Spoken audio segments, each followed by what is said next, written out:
Hello, welcome back to the reading of the poem of the Man God, written by Maria Valtorta, Volume 4. Chapter 433, Part 1, The Sabbaths and the Peace of Nazareth. 13th May, 1946. The Sabbath is a day of rest. That is already known.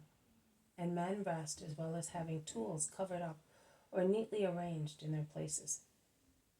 Now that the red sunset of a summer Friday is almost over, Mary, who is sat at her smaller loom in the shade of the huge apple tree, stands up, covers it, and with the help of Thomas, she carries it back to its place in the house.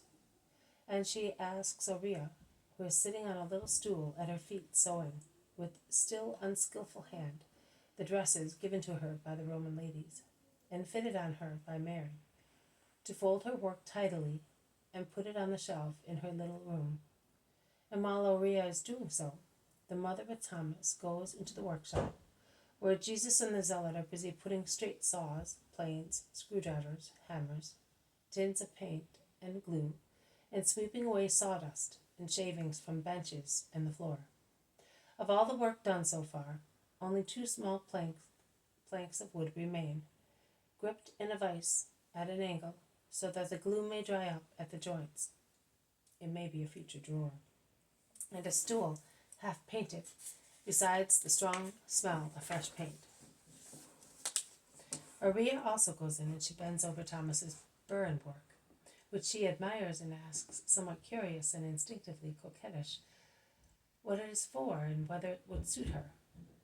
It would suit you fine, but it suits you better to be good. These ornaments embellish the body only, but are of no use to the spirit. Nay, by cherishing coquetry, they are harmful to the spirit. Why do you make them, then? Asks the logical girl. Do you want to harm a spirit? Thomas, who is always kind-hearted, smiles at the remark and says, what is superfluous is harmful to a weak spirit. But in the case of a strong spirit, an ornament remains exactly what it is, a brooch to hold a garment in place. For whom are you making it? For your bride? I have no bride, and will never have one. For your sister, then? She has more than she needs. For your mother, then? Poor old soul, what would she do with it? But it is for a woman. Yes, but it is not you. Oh, I would not even think of it. And now that you have said that those things are harmful to the spirit, I would not like to have it. And I will take the fringes off my dresses. I do not want to have any harm to what belongs to my Savior. Clever girl, see? With your good will, you have done a nicer work than mine. Oh, you are saying so because you are kind. I am saying it because it is true. See, I took this piece of silver. I reduced it to thin plates as I needed them. Then, with a tool, or rather with many tools, I folded it thus. But I still have to do the most important work. Join the parts together in a natural manner. At present, only those two tiny leaves joined to their little flower are complete.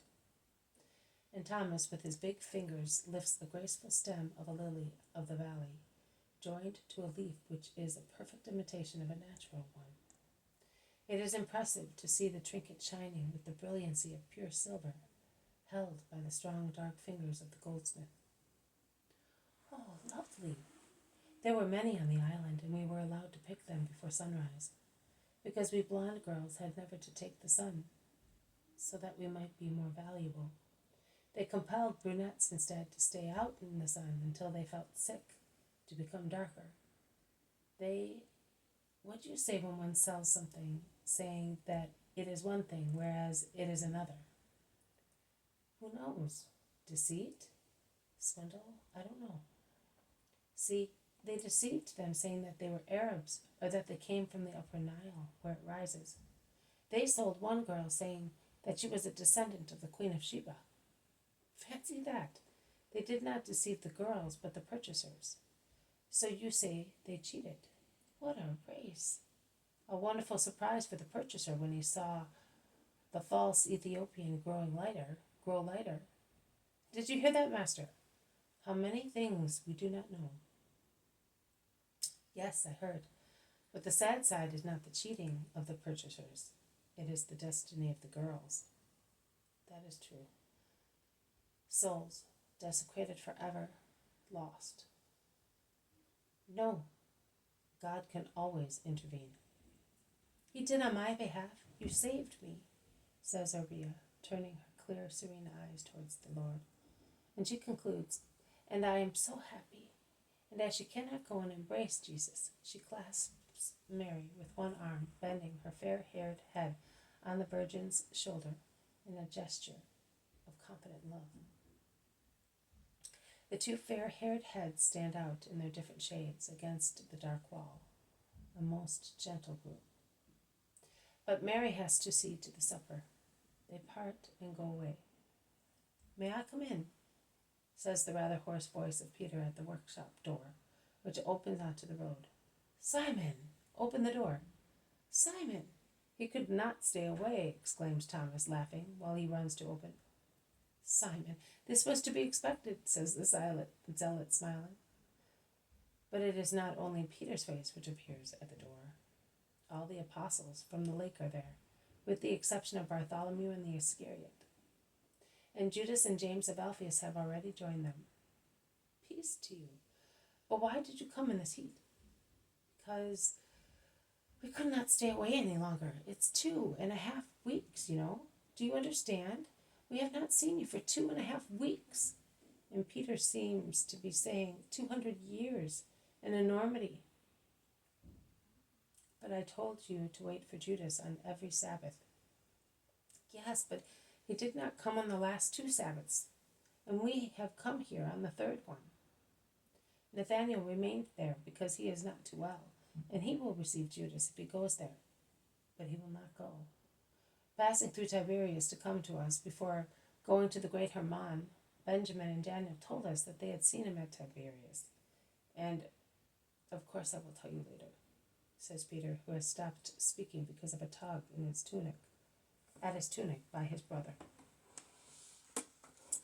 This has been a reading from the poem of the Man God, written by Maria Valtorta, Volume 4, Chapter 433, Part 1, The Sabbaths in the Peace of Nazareth. Thank you for listening. I will see you tomorrow.